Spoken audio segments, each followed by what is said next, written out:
My Utmost for His Highest, author Oswald Chambers, copyright 1992.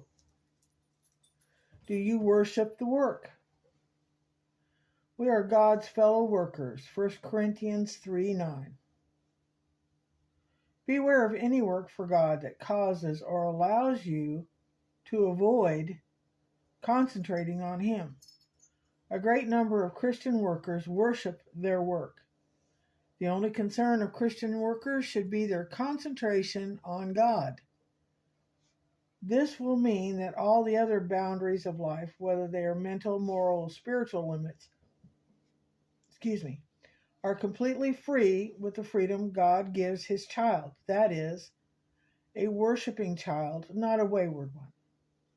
A worker who lacks the serious controlling emphasis of concentrating on God is apt to become overly burdened by his work.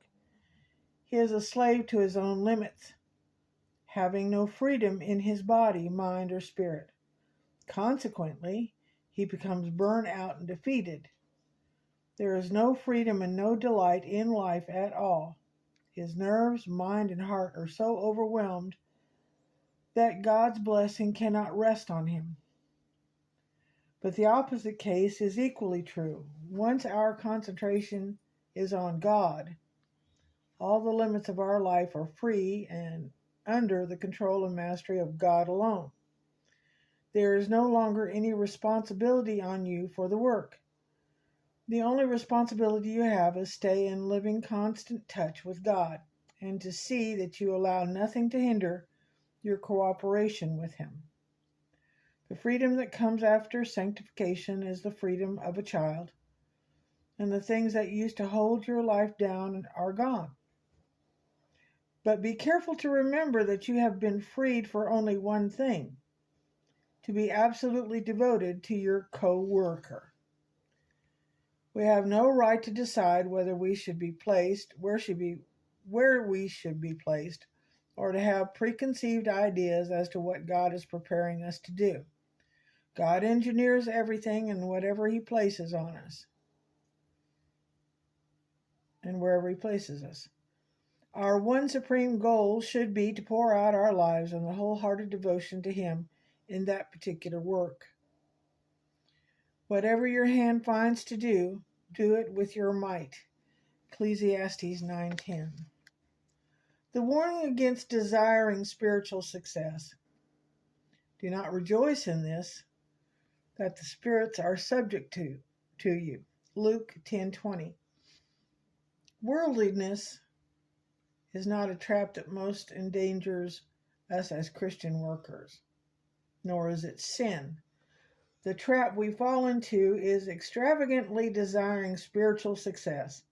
That is, success measured by and patterned after the form set by this religious age in which we now live. Never seek after anything other than the approval of God, and always be willing to go outside the camp bearing His reproach. Hebrews 13:13.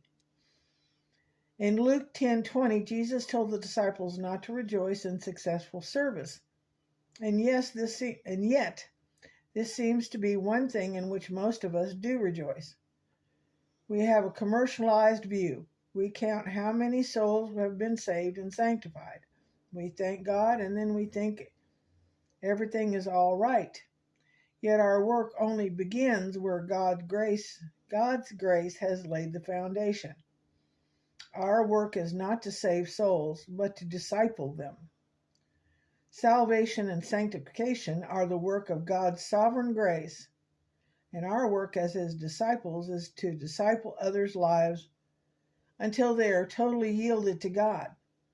One life totally devoted to God is of more value to Him than 100 lives which have been simply awakened by His Spirit.